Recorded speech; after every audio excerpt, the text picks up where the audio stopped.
Hello guys, this is your friend and we are back with a new fanfic.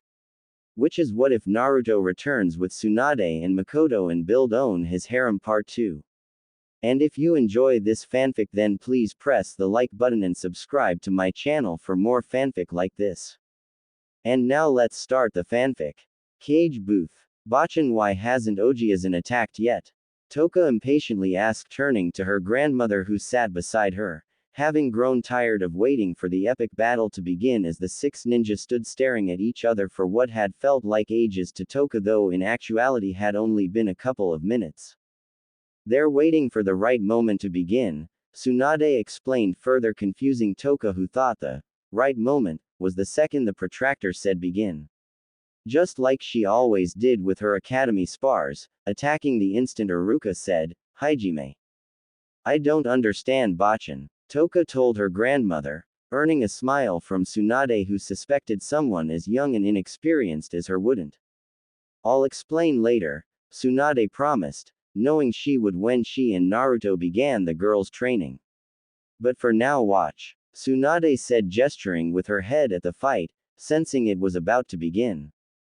Sighing, Toka turned her head back to the six individuals who still hadn't moved, causing her to shift agitatedly in her seat as she wondered when her Ojiazan was going to start kicking ass. Arena. Naruto calmly shifted his weight as he watched the five shinobi across from him, gauging their skill as he looked at their appearance, trying to learn as much about them as he could before they began. Starting from the left with the spandex-wearing man, Naruto briefly thought he was back in the past as he looked at the Maida Dai lookalike.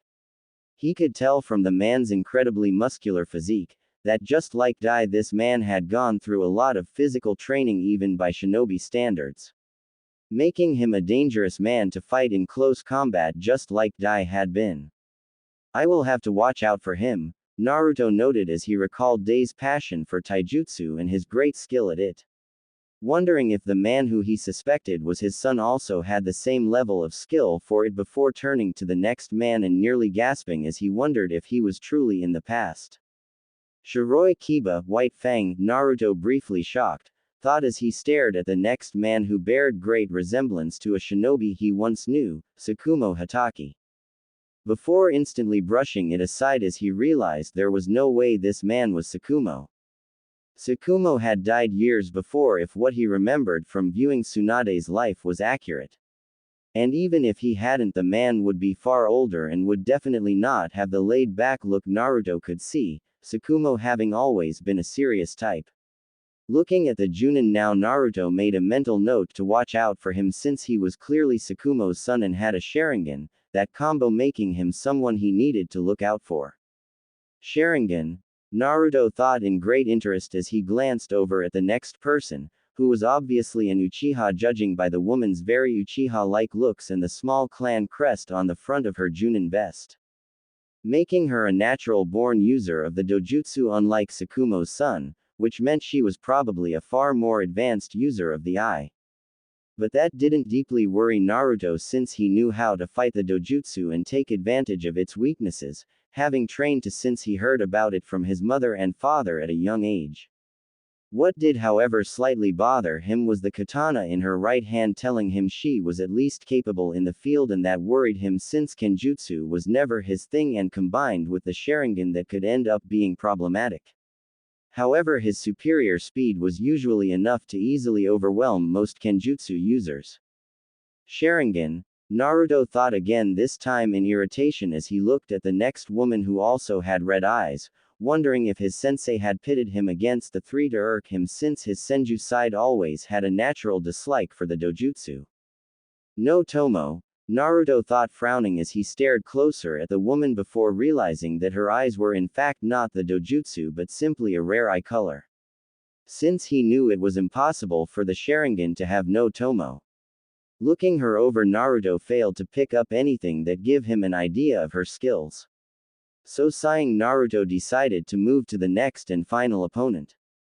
Nothing, Naruto thought as he failed to pick anything about the final person before him. But seeing the hard look in her brown pupilless eyes that only an experienced shinobi, or in this case an experienced kunoichi, had, Naruto knew like all his opponents he had to take her seriously and not underestimate her. Sighing, Naruto knew that his sensei wanted him to put on a show for the spectators, and that wouldn't happen if he went all out and brutally attacked his opponents. So humming to himself, Naruto formulated a plan that would allow him to not only put on a show but also properly gauge the skills of Dai and Tsukumo's sons. But firstly, Naruto needed to separate them if he was going to hold back against 5 formidable opponents. So retrieving a single kunai, Naruto threw it forward at an incredible speed, signaling to the spectators that the spar had finally began as he carried out his plan, swiftly beginning a short chain of hand seals before ending on the boar sign as he whispered, "Kunai Kage Bunshin no Jutsu, Kunai Shadow Clone Jutsu." Multiply 1 kunai to 300, much to the awe of the younger audience watching. Shit!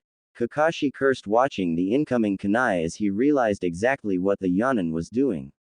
Separating them for the picking, making them much weaker than they would be if they attacked as a team together.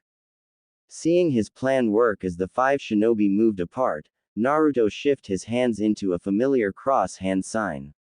Whispering, "Kage Bushin no Jutsu, Shadow Clone Jutsu," as 5 clones each popped into existence around him before sending them each towards an opponent as he hung back waiting to fight whoever managed to defeat his clones. Kurenai vs. Clone. Megan. Jubaku Satsu, Demon Illusion. Tree Binding Death, Kurenai called out, watching the Yanin clone fastly approach as she waited for her technique to take effect. Before widening her eyes as she gasped in shock as the illusion shattered the instant she cast it. Interesting, a genjutsu user, clone Naruto thought to himself, filing away the first information he had of the attractive red-eyed woman as he rapidly approached her. Having instantly recognized her illusion and reflexively broken it like he did with most genjutsu, just as his mother Toka, a genjutsu expert, had taught him. Megan. Jubaku Satsu, Demon Illusion.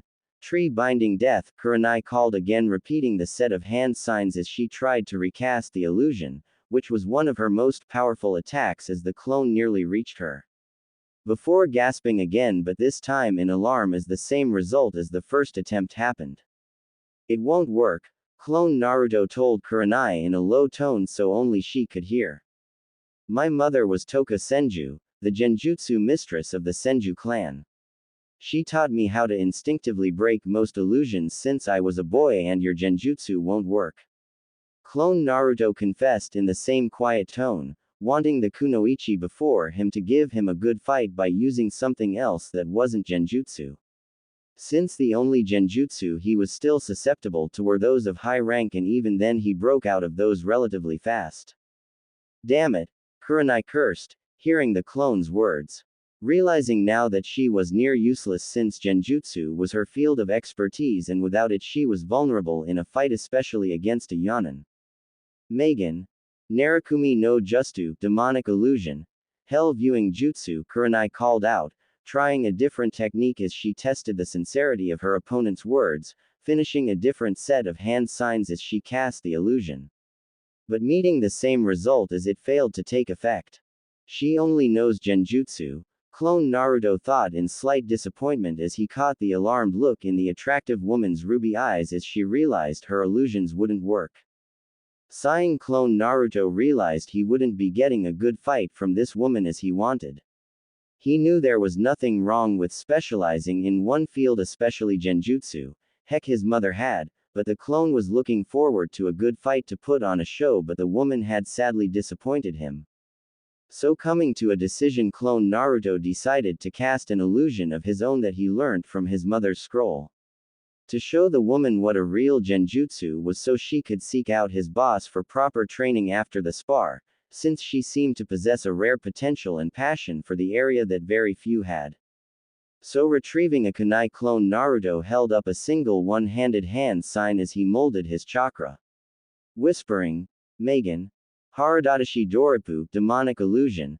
Maddening drip, before charging towards the red-eyed kunoichi who stood waiting with a kunai of her own to defend herself. Using his superior speed, clone Naruto raised his kunai-bearing hand at speeds Kurenai could barely follow before making a shallow gash across her raised arm, causing the raven head's ruby eyes to glaze over as his genjutsu immediately took effect. Inside Kurenai's mind, "Hello," Kurenai called out, looking around her as she tried to see but failed as complete darkness surrounded her. "Hello." Kurenai yelled again, not knowing how she got here as she tried moving but failing as the rest of her body below her neck refused to respond to her. "Hello, is anyone out there?" Kurenai yelled again in slight panic as she tried to catch any sound that would tell her if anyone else was out there or where she may be, but failed as she caught a faint sound in the distance instead. Drip, drip, drip, drip. "Hello, is anyone there?" Kurenai yelled again in panic but didn't get a reply as the sound further amplified. Drip, drip, drip, drip. "Is someone there?" Kurenai screamed again as the sound further amplified, becoming near deafening as she helplessly wondered who was there and why couldn't she move. "Hello." Kurenai yelled repeatedly, near breaking down as she wondered what was going on and what was causing the unsettling sound, but got no reply as the sound continued to get louder and louder over her continuous screams. "Hello." Kurenai yelled futilely one last time but got nothing except drip, drip, drip, drip. "She won't be getting up," Clone Naruto announced loud enough for the medics to hear as he gently laid Kurenai down, who had passed out from the genjutsu before dispelling, to pass on the information to Naruto, who was watching his 4 other clones fight. Stands. Asuma forgot his lit cigarette as he and several around him focused on Kurenai, who had just suddenly dropped.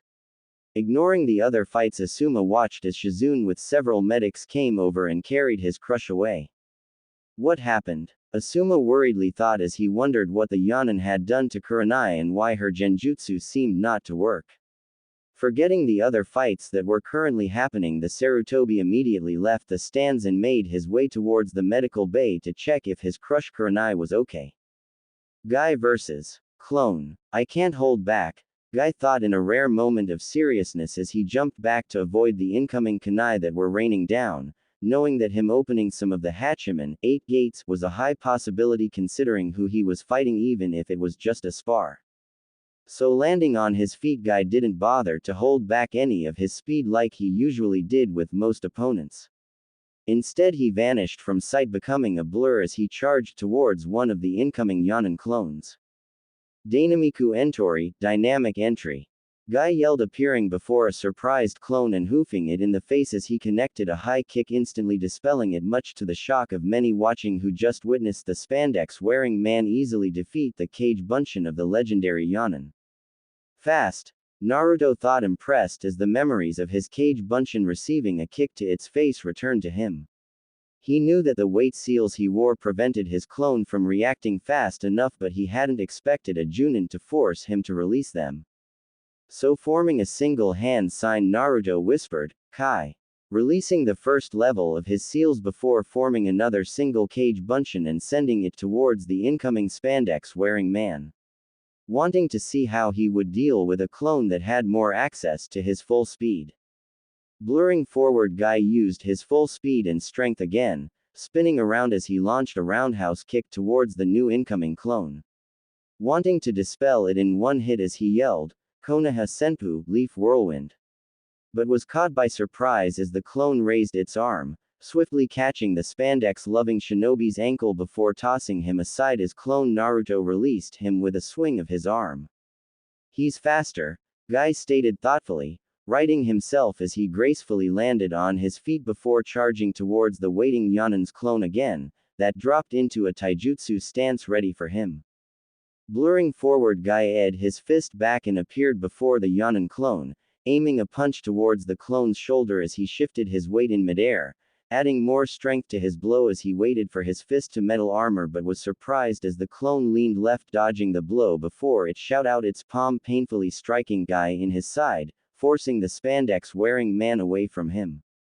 "You're fast," Clone Naruto stated, making his way to Guy, who threw out a 5-hit combo which Naruto promptly dodged and blocked. "Thank you," Guy grunted, acknowledging the legendary man's compliment as he barely dodged the man's incoming fist before struggling to catch his follow-up one.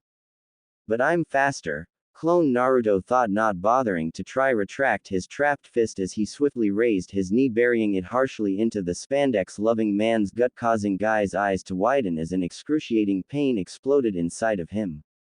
Before a hard follow-up punch to his chest threw him back, and a final kick sent him tumbling downwards towards the arena floor. "I have to use it," Guy muttered, raising himself as he got onto his hands and knees before standing up to face the clone that was approaching him. "Use what?" Clone Naruto thought in interest, pausing his advance as he observed Day's son, having heard the spandex-loving man's words.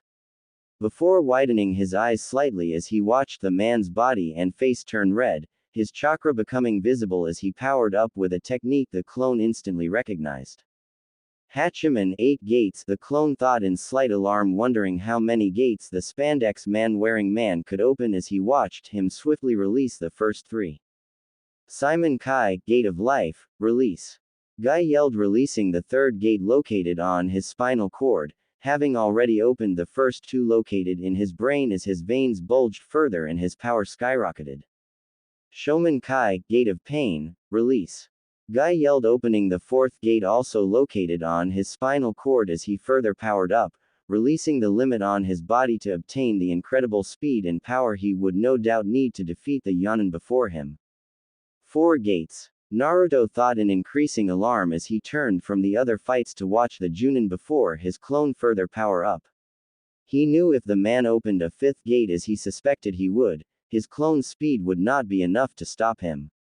Heck, his own might not be, for that matter.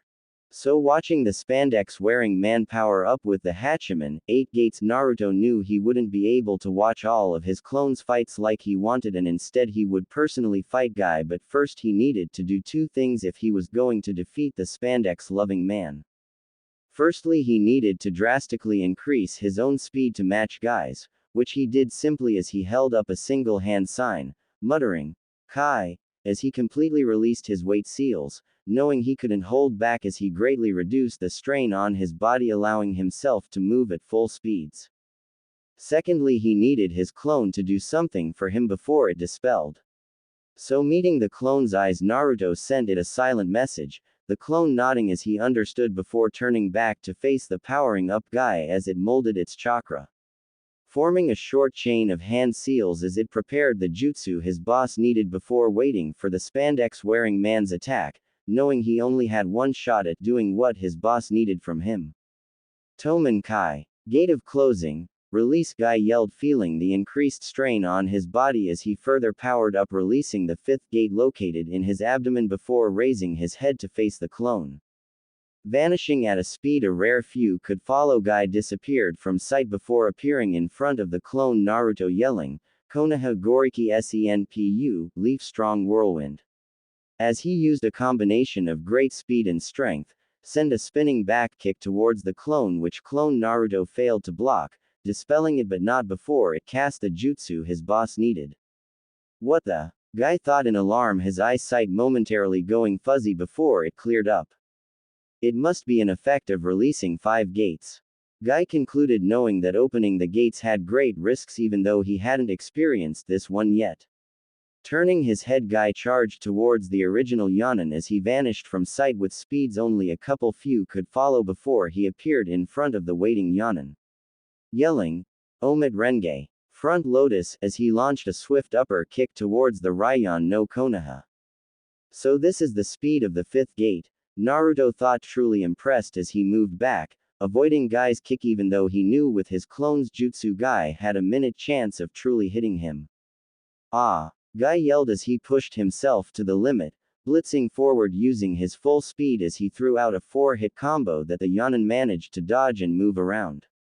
The 2 of them becoming a faint blur to those watching as Guy and Naruto rapidly appeared and disappeared in random areas of the arena, exchanging blows. Cage Booth. He's using it, he's using Megan. Shikaku Yugami, demonic illusion, perceptual distortion. Tsunade thought worriedly as she focused on the original Naruto's fight with the spandex-wearing man. Being one of the few whose eyes could barely keep up with the blur that was her husband and Guy, as she noticed that none of the spandex-wearing man's hits came close enough to actually hitting Naruto, to the point that if he remained still most of Guy's hits would have probably missed. Which told the blonde that Guy had pushed Naruto to use one of his mother's most powerful illusions, which he never did unless he felt threatened, and that worried her. Arena. Guy vs. Naruto. How? Guy thought as he realized that something was wrong as he failed to land a punch to the Yonin's chest before missing a kick as his leg shot just wide of the Yonin's body. How have I failed to land a single blow even after opening Tomen, the gate of closing? Guy wondered again, ducking to avoid a palm strike as the Yonin went on the offensive. Before raising his leg as he barely blocked a high kick, wondering why. He suspected it may be speed, but that was unlikely as Guy had managed to match the Yonins throughout their blow exchange since opening 5 gates. So what was it? Guy wondered, jumping back as he considered taking it a step further despite the strain he felt on his aching body. Naruto slightly panted as he watched the spandex-wearing man jump back to separate himself from him. He knew with his mother's technique the man's perception of distance would be slightly affected, bring everything closer than it actually was, meaning his attacks wouldn't reach close enough, therefore missing Naruto. But the Yonin also knew from previous use of the technique that some punches and kicks could be overthrown, which meant he could still be hit if such was the case, forcing him to dodge every blow, even those that wouldn't have likely reached him, to ensure that none did. But watching the man now, Naruto had to admit he was impressed. Guy had nearly pushed him to the limit as he dodged the man's blows, even with his mother's genjutsu, and to top it off, Naruto had failed to land a single hit. Even with Guy's perception of distance affected, the man had been able to block his hits, and that had beyond impressed Naruto. Though it didn't bother him since he knew the opening of the gates was straining and all he had to was wait it out. But looking at the other fights now, Naruto knew he needed to end it, and he couldn't seem weak by failing to properly defeat Guy in a stadium of spectators. So sending chakra to his limbs and muscles for the first time during his fight against Guy, Naruto pushed his body to the limit as he vanished from sight at a speed no one could follow except the cage-level spectators, who barely did before appearing in front of Guy and burying his foot into the man's sternum. Ah! Guy yelled in pain, coughing blood as the foot to his sternum threw him back, flying towards the stadium wall. Vanishing again, Naruto launched himself after Guy appeared above the man's flying form before dropping his entire weight, heel first, as he buried his foot into the Junin's chest, forming a crater as Guy's back slammed into the arena floor, defeating the man as the strain from opening the Tomen gate of closing and Naruto's blow overwhelmed him. You fought well, Naruto commented, impressed, glancing down at Day's son, who coughed out blobs of blood before falling unconscious as the Yonin thought of how he never expected a Junin to push him as far as Guy had. Stands. Such speed, Sasuke thought in awe as he failed to see anything, not even faint blurs, as he tried focusing on the spandex-wearing man and the Yonin. Tempted to active his Sharingan so he could see something at least, but resisting as he remembered his father's words to never activate it in public. This is the strength of the Dobi's grandfather, Sasuke thought as he saw the Yonin suddenly appear and stand over a defeated Guy. Before glancing away from the arena so he could look at the dead last his father had told him to befriend in the cage's booth. Maybe Tsunade was right about befriending her. Sasuke thought, his single Tomo Sharingan flashing briefly as he thought about how he was going to use Toka to get her grandfather to train him. Arena. Anko vs. Clone. Doden. Doryuheiki Earth Release. Earth Wall Jutsu, Anko called out, finishing a chain of hand seals as she spat out a few blobs of mud out of her mouth, erecting a mud wall in front of her, shielding herself from the incoming kunai. Damn it, that's jutsu is just like the snake pedo's technique, Anko cursed, thinking about the time Orochimaru had used it in one of their spars. Before moving out from behind the earth wall as she molded her chakra, forming 2 quick hand signs as she prepared to face the incoming clone in front of her. Tsunade, hidden shadow snake hands. Anko yelled out, summoning multiple poisonous snakes from her sleeve as she charged forward through the field of fallen kunai. sending the deadly reptiles towards the Yanan clone that easily dodged right, avoiding the snakes before charging forward to a waiting Anko, who now stood ready in her Hubby no Sutairu, snake-style taijutsu stance with a kunai in hand. Interesting, she has the same jutsu and taijutsu style as Orochimaru. Clone Naruto thought, wondering what the relationship was between the traitor he had once called friend and the attractive woman before him. Your jutsu and taijutsu style are very similar to my former teammate Orochimaru. Why is that? Clone Naruto asked, prying for information, as he dodged a kunai swipe from Anko, who lunged at him the instant he entered her range. The pedo trained me, Anko answered between clenched teeth, her anger raising at the mention of the traitor who ruined her life as she angrily swiped her kunai several times at Yanan. Pedo? Clone Naruto repeated in mild amusement, dodging the kunoichi's kunai swipes as he remembered one of Jiraiya's nickname for Orochimaru back when they were teens and still all friends. When Jiraiya claimed he had seen the pale male suspiciously staring at children, even though Clone Naruto knew it had been a lie. The bastard gave me this damned hickey. Anko added lowly, thinking the clone wanted her to elaborate as she swiftly jumped up with a raised leg, aiming a high kick at the clone but failing as Clone Naruto blocked and forcefully pushed her leg away, promoting her to right herself in midair before trying to throw a hard punch as she landed, which the clone managed to dodge again, furthering her frustration as she lashed out with several kunai swipes. Hickey, Clone Naruto thought as he frowned, looking at the woman's neck as he dodged her kunai swipes, catching sight of the 3 tomo that were there.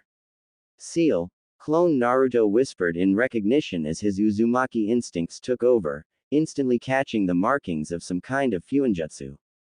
Yes, your former teammate gave me this.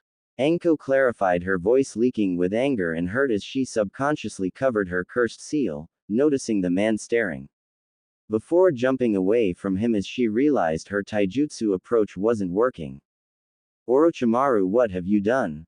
Clone Naruto thought, ashamed as he wondered what his former friend did with the teachings of fuinjutsu he had given him, before breaking from his wondering thoughts as he felt the buildup of chakra in front of him. Tsunade Tajishu, many hidden shadow snake hands.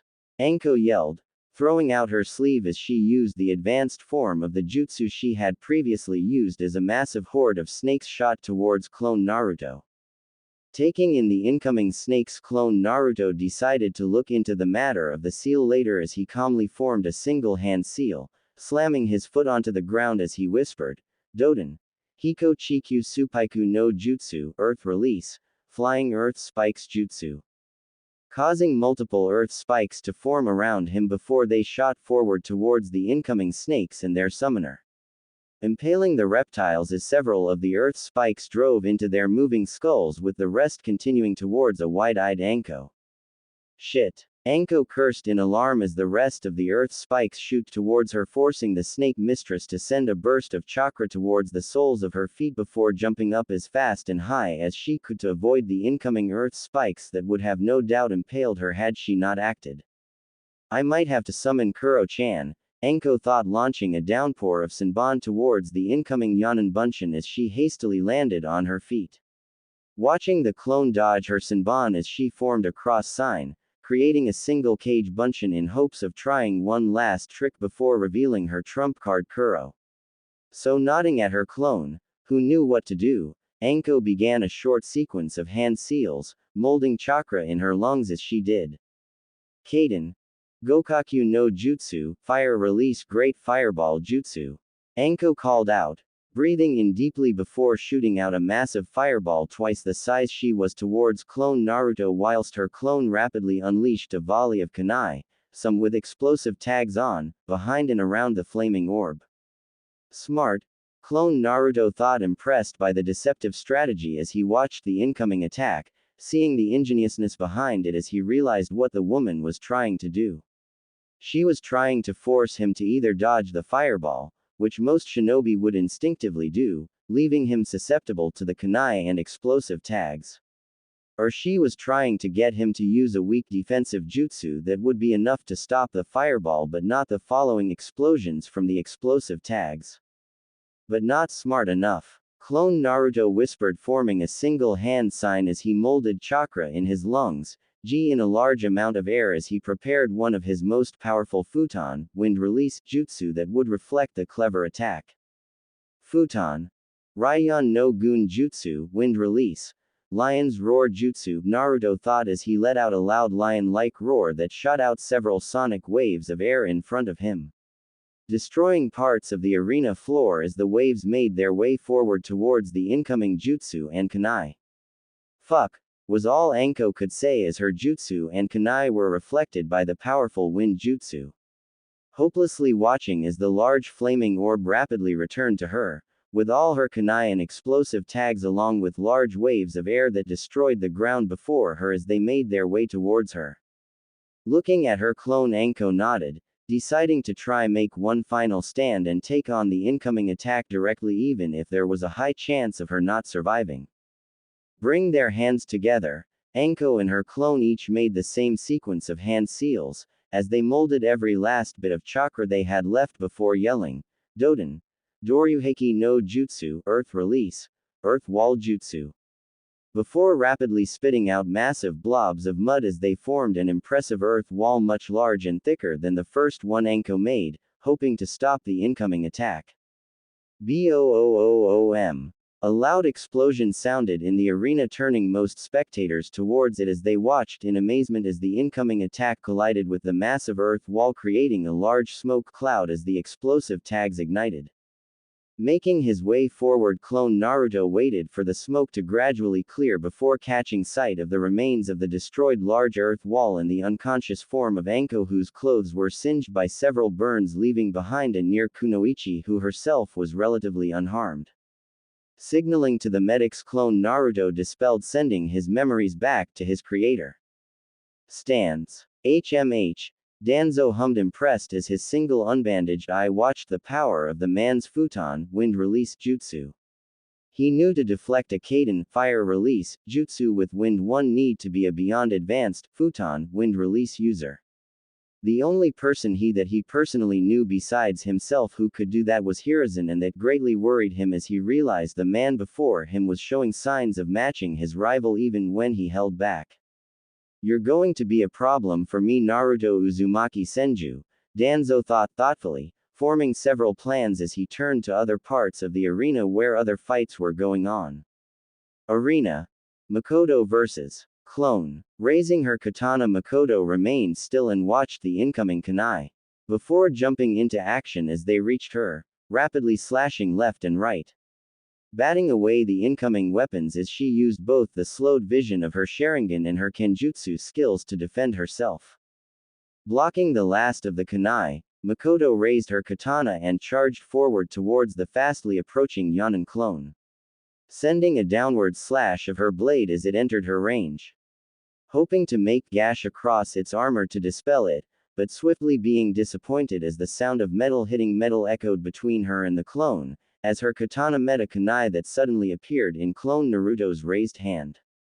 Boss was right, she is a Kenjutsu expert, clone Naruto thought in slight worry, as he gazed down at the attractive raven-haired whose well-aimed slash he had blocked.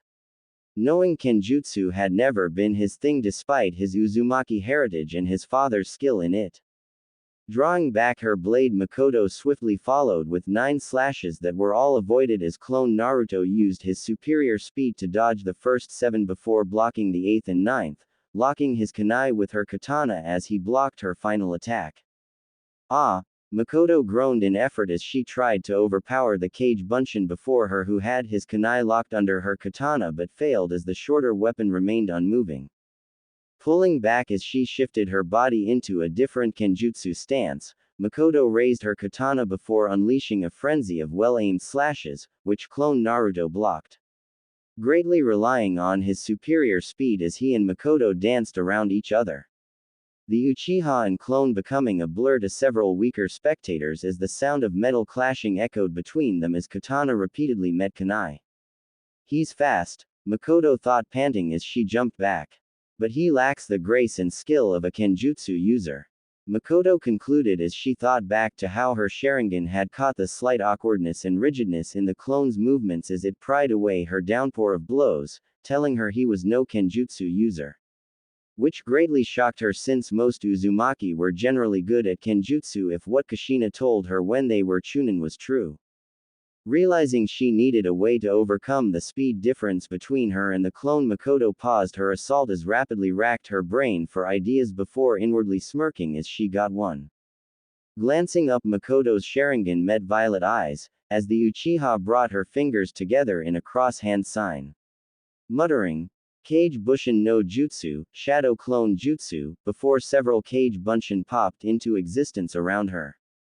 Charging forward with her clones, Mikoto yelled, Mikazuki no Mai, Dance of the Crest Moon. As she and her Kage Bunshin raised their katana, going in for the kill as they moved towards the waiting clone. Clone Naruto stood ready as he watched the Uchiha woman and her two clones attack from three different angles, one in front, one to the left and the other to the right.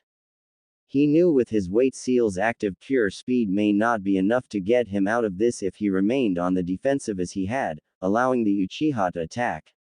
So with the three incoming opponents, clone Naruto crouched and prepared to be the one to attack instead, as he sent chakra to his legs preparing to use taijutsu to swiftly deal with the three, but stopping in mid-step as he noticed something. Genjutsu, clone Naruto thought, immediately cursing himself as he realized he was under an illusion, wondering how he hadn't instantly noticed he was. So flaring his chakra, clone Naruto broke the illusion instantly before cursing again as he noticed instead of three swordswomen attacking there were in fact four of them with another attacking from above. Knowing with his restricted speed there was a near certain chance of him not getting out of this, if he attacked with just his taijutsu, clone Naruto calmly molded his chakra and formed a single hand seal as he called out, Futon, Daidappa, wind release, great breakthrough.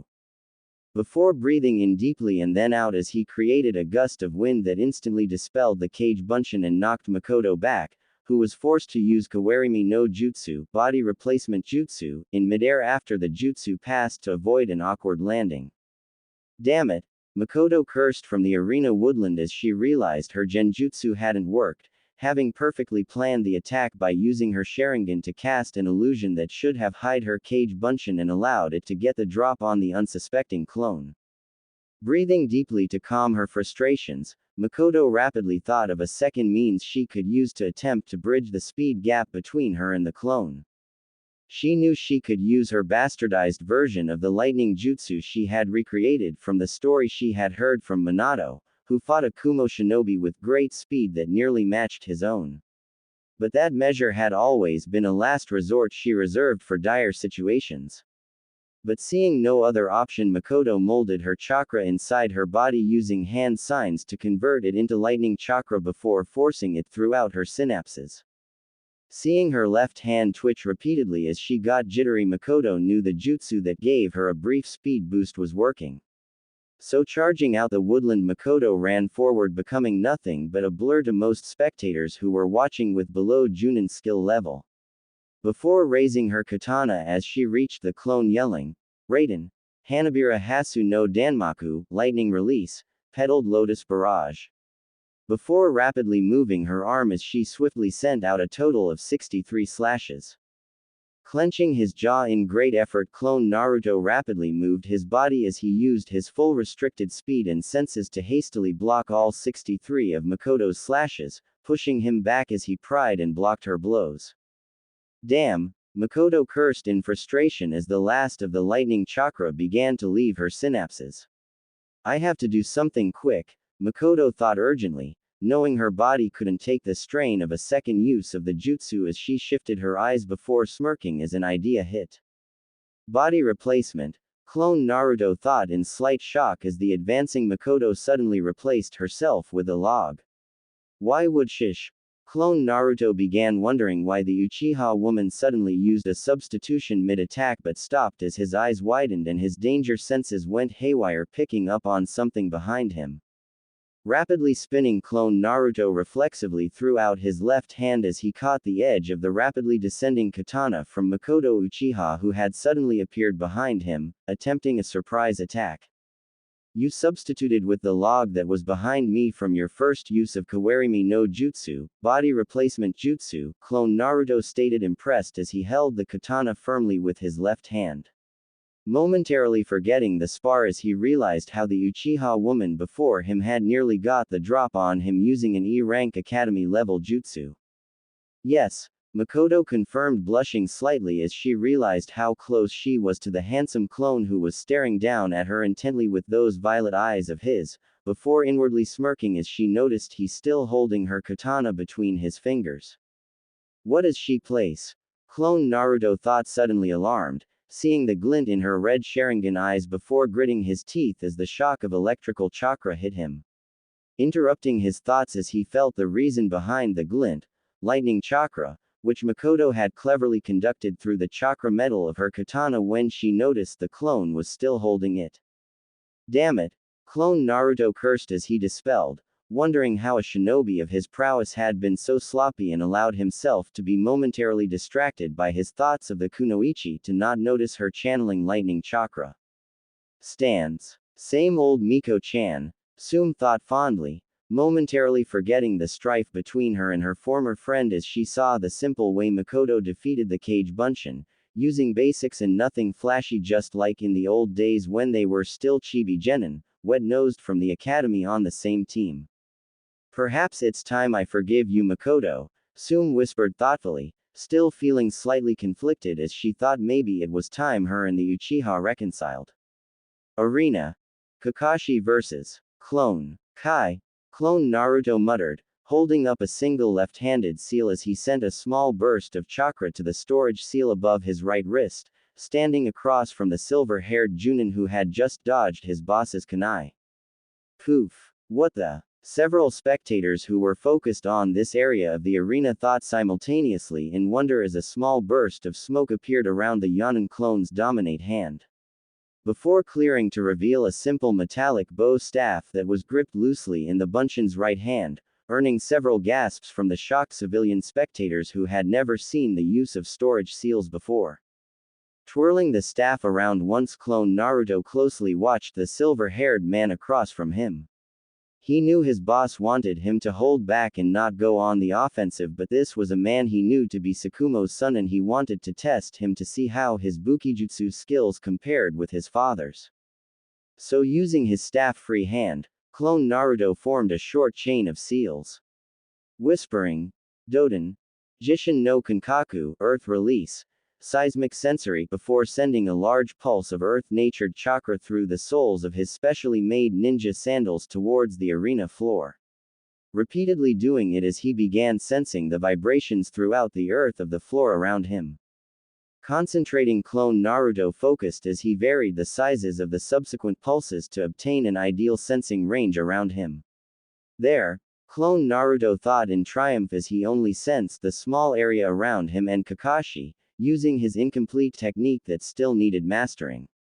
Clone Naruto knew using it was risky since it could end up overwhelming his senses if he sensed too many vibrations in too short a time. But his skill in Bojutsu was not on par with his sensei Hiruzen, and if he, a shadow clone that was dispelled with a single hit, wanted to test Tsukumo's Sharingan-bearing son's Bukijutsu skills, he needed something to increase his ability with the bow staff. He could have reduced the weight seals to increase his limited speed, but he preferred trying to use this jutsu he was determined to perfect instead. Taking his bow staff into both hands, clone Naruto shifted into the Saru no Sutairu, monkey-style Bojutsu stance his sensei had taught him before charging forward, loosely gripping the metal staff his sensei had long ago given him. Kaimetsu Raiko Rui Hiza Sudareki, crippling primate knee strike, clone Naruto called as he charged at Kakashi with his full restricted speed becoming a blur to spectators. Before sending one end of his bow staff towards Kakashi's knee, intent on shattering the bone as he added chakra behind his blow. Boom! The sound of earth exploding echoed between clone Naruto and Kakashi as the silver-haired Junin watched wide-eyed as the blow meant for his leg struck the earth, creating a tiny crater as bits of dust and rock flew everywhere. Arg! Clone Naruto grimaced slightly as his seismic sensing nearly overwhelmed him as he felt the vibrations from his dodged bow staff hit before collecting himself and advancing again on Kakashi. Noticing the clone's slightly pained reaction and the continuous chakra pulses to the floor that he could see with his Sharingan, Kakashi filed the information away as used his dojutsu and speed to move around and block the Yonin's bow staff hits with a lone kunai. Him and clone Naruto becoming a blur as they danced around each other, rapidly shifting their weights as clone Naruto mercilessly attacked a defending Kakashi with his bow staff. Sensing Kakashi's vibrations, clone Naruto swung down his bow staff again, gripping it loosely in both hands as he shot out one end towards the Hataki's shoulder, changing direction at the very last second as he predicted Kakashi's intended block with his seismic sensing. Ah! Kakashi gritted out as the bow staff made its way past his defenses, landing a solid hit as his shoulder exploded in unquestionable pain. I have to do it now. Kakashi decided, knowing it was time to execute his plan as he threw out 9 kunai. Jumping back away from the advancing clone, who effortlessly swung his bow staff, easily knocking aside the incoming kunai. Oko Raiko Rui Danmaku, Rampant Primate Barrage. Clone Naruto called, twirling his bow staff as he crouched, preparing to rush the airborne Hataki and release his 55-hit barrage, but stopping as his ears heard a very faint hissing from behind him. Explosive tag, clone Naruto thought in mild alarm as he turned to see a single sizzling tag on one of the 9 kunai that he had effortlessly knocked away, lying too far from him to catch him in its blast radius. Before widening his eyes as the tagged kunai multiplied to 15. Kunai Cage Bunshin no Jutsu, Kunai Shadow Clone Jutsu, Kakashi thought, landing on his feet as he used the jutsu he had copied with his Sharingan. Before watching as his 15 tags ignited. Boom! The tags exploded with clone Naruto just outside the blast radius, causing him to grimace in pain as his seismic senses went haywire from the vibrations caused by all 15 of the exploded tags. Arg! Clone Naruto groaned as he tightened his grip on his bow staff, his senses discombobulating as the overload of his seismic sensing jutsu overwhelmed him, causing the disoriented Cage Bunshin to dispel as the overload became too much. With Naruto, too, Naruto thought to himself as he jumped out of the crater in which the defeated guy lay in. That was the number of opponents he counted that he had left to deal with as he went through the last of his clone's incoming memories. Sighing as he made his way away from the crater, Naruto debated with himself, wondering if he should hold back just as his clones had or go all out. Yes, there were moments when his clones had not held back, like when his one clone used his S-ranked Futon Jutsu to deflect the fireball, or when the other used his mother's S-ranked Genjutsu on the ruby-eyed Kunoichi, but that was just the tip of his abilities. They had all held back something to make the spar look somewhat even, just as Hiruzen had wanted. But looking back at his clones' memories, Naruto was not satisfied with what they had exhibited before the people of Konoha. So, coming to a decision as he faced the 2 incoming shinobi, Naruto decided to not go completely all out but to not hold back either, and to show Konoha why he was the Raion no Konoha. So, molding chakra in his lungs, Naruto began a long chain of seals, refusing to be on the defensive any longer like most of his clones had done, as he prepared an elemental jutsu he knew in his weakest nature transformation out of the 4 he had mastered. Kaden. Karyu Enden, Fire Release. Flame Dragon Bullet, Naruto mentally called out, performing his strongest Kaden jutsu as he deeply breathed in, filling his lungs with air before spewing out a massive torrent of flames that shaped into an intimidating flaming dragon before shooting forwards towards the 2 incoming Junin. Wow! The bulk of the odd spectators thought as all the stadium watched the large flaming dragon fly towards Mikoto and Kakashi. Shit! Kakashi and Mikoto simultaneously cursed inwardly as they saw the large incoming fire dragon. The 2 cursing not because of the impressive jutsu but because they knew the Yonin was no longer holding back. Having heard stories about Naruto's abilities before his death, both Sharingan users knew that the clones they had fought were definitely not going all out. But by the looks of the incoming jutsu, they knew things had changed. So, nodding to each other, both Junin knew they were thinking the same thing, so turning back to the incoming flaming dragon Kakashi and Mikoto both separated, jumping apart as they avoided the incoming Kaden attack before beginning the same sequence of hand seals as they both landed, with Mikoto using only her left katana free hand.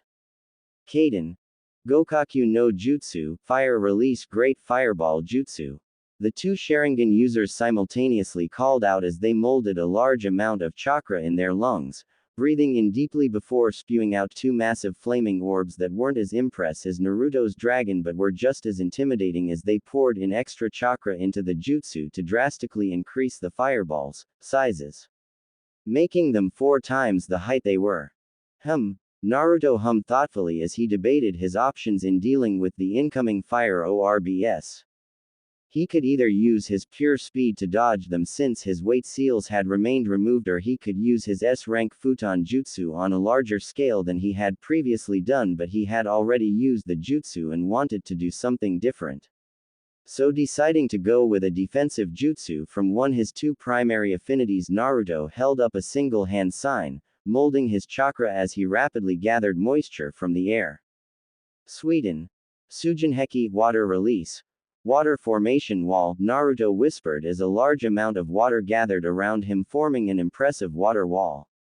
Stands. No water source. Several shinobi who were Sweden water release users or who had studied it thought in awe as they watched the Yonin form a massive water wall with no water source and with only a single hand sign before the 2 incoming massive flaming orbs hit the impressive water wall, canceling out as a large steam cloud formed over the arena, obscuring the spectators' view. Arena. Damn, Mikoto thought as the steam cleared to reveal a completely unharmed Naruto who stared at them intently in his Senju armor as his red mane blew with the wind behind him. She knew in that moment that she and Kakashi were in over their heads, but that didn't mean she would go down without a fight. So raising her katana, Mikoto charged forward. Ah! Mikoto cried out in pain as the Yonin she was charging to vanished from sight and blitzed towards her at speeds her Sharingan couldn't keep up with before appearing in front of her and harshly kicking her in the side as he connected with her ribs. Crack! Naruto heard faintly breaking the Uchiha's ribs as she flew back, her katana leaving her hand as Naruto charged towards her again. Body replacement. Naruto cursed as his fist buried itself into a log, shattering it as he tried to land his finishing blow on the Uchiha, but only meeting wood as the Raven Head used Kawarimi no Jutsu, body replacement jutsu. Naruto hummed impressed as he stared down at the log remains, thinking of his clone's memories and how the Kunoichi had effectively used the E-rank jutsu 3 times today, nearly getting the drop on him on her second use, which no shinobi had ever done using an academy-level jutsu. Chidori. Naruto heard someone call out from behind him as 2 hands rose from the ground under him, firmly grasping his ankles and holding him in place as the sound of chirping birds surrounded him. Tsukumo's boy, Naruto thought to himself, glancing over his armored shoulder as he caught sight of the silver-haired man fastly approaching with a lightning-covered hand. Wondering how he should deal with the predicament he was in before smirking as an idea that would let him use one of his favorite arts hit him.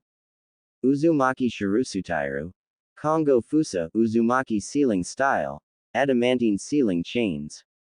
Naruto called out, holding up a single hand sign as gold chakra chains shot out from around him, 2 going shooting out toward the wrists of the hands holding him in place and the rest flying towards the incoming Chidori bearing Kakashi. Damn it!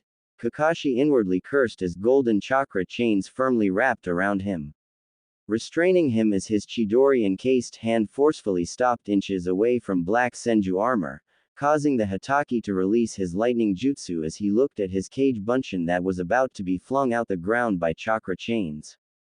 There, Naruto thought as his feet were freed by his chakra chains as they yanked out the restrained Junin behind him's Kage Bunshin before tossing it back forcefully, causing the clone to disperse. Poof! Naruto heard a small smoke cloud surrounding him from behind as the original Kakashi substituted at the last possible instant with his tossed clone the very millisecond before it dispersed, freeing himself as he trading places with the airborne Bunshin, that instead dispersed in the Junin's former trapped position behind Naruto. Osushi. Usagi. Suru. Kakashi quickly formed as he went through the three-hand seals ox, rabbit and monkey before clutching his right forearm as a more focused encasing of blue electrical chakra covered his right hand. Rakiri. Kakashi called out, landing on his feet before he charged forward towards the vanishing smoke cloud around the Yanin. Rakiri. Naruto repeated to himself as he watched Kakashi charge towards him with the impressive lightning jutsu, thinking how just like Day's son the silver-haired man had truly impressed him. But now it was time to end this spar and defeat both the Hatake and wounded Uchiha. Charging forward, Naruto held out his right palm, using the highest form of chakra shape transformation as a blue swirling orb of chakra started forming in his hand. Before pouring more chakra into it, nearly doubling its size as he decided to use the more powered-up version of his original jutsu. Odama Rasengan. Naruto called out, thrusting his palm forward as his Rasengan met Kakashi's Rakiri. Stance. Rasengan. The odd spectators thought in amazement as they watched the Yanin's original jutsu clash with Kakashi's Rakiri. The two jutsu becoming near blinding as they battled for dominance. Ah! The spectators heard as Kakashi's screams filled the arena.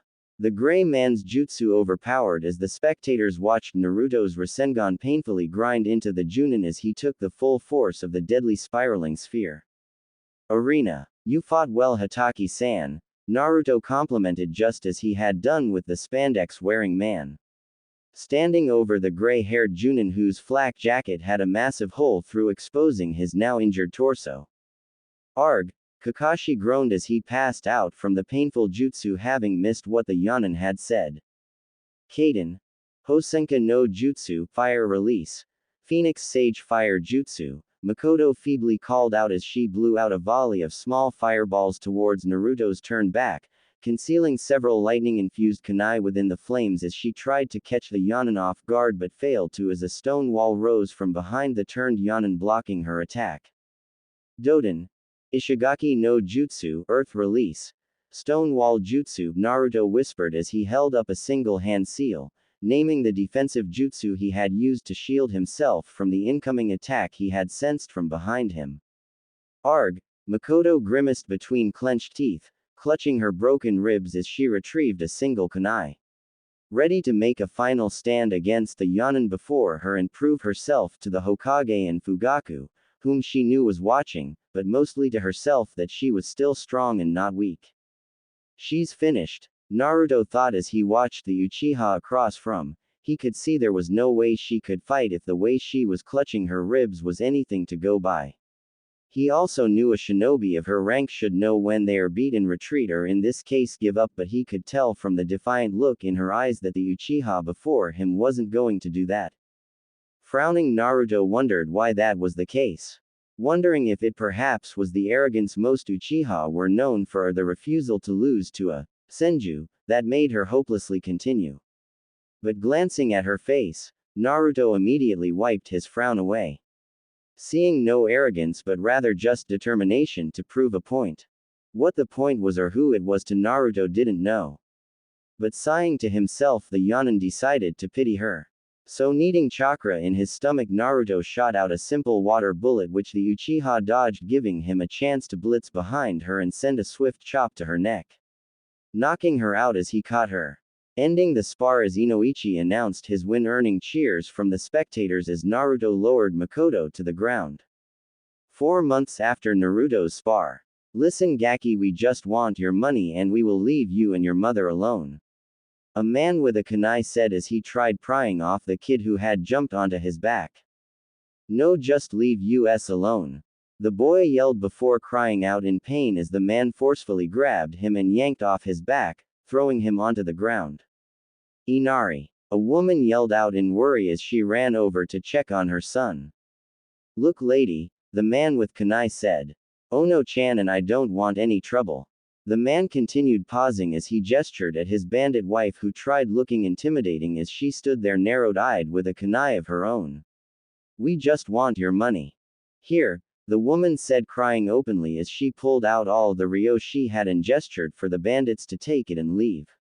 since she knew just how bad these people could be and didn't want her son to die or worse over some money. I told you it would work, Yoshi-kun, the bandit woman Ono said triumphantly as she stepped forward to take the money but didn't get a chance to as a lone shuriken flew through the air and buried itself in her outstretched hand. Ah! The woman cried out in agony as she clutched her now bleeding hand.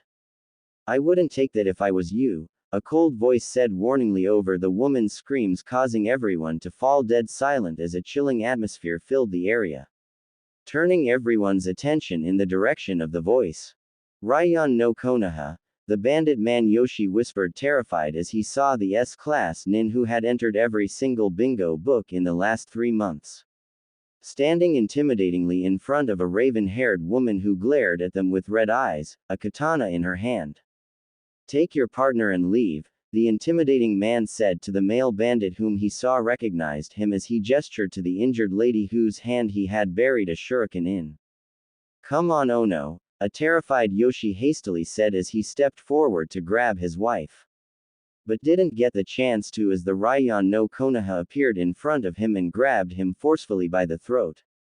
And if you ever try robbing anyone again, the redhead man added warningly before flaring his killing intent to show the bandit what would happen if he tried stealing from someone again.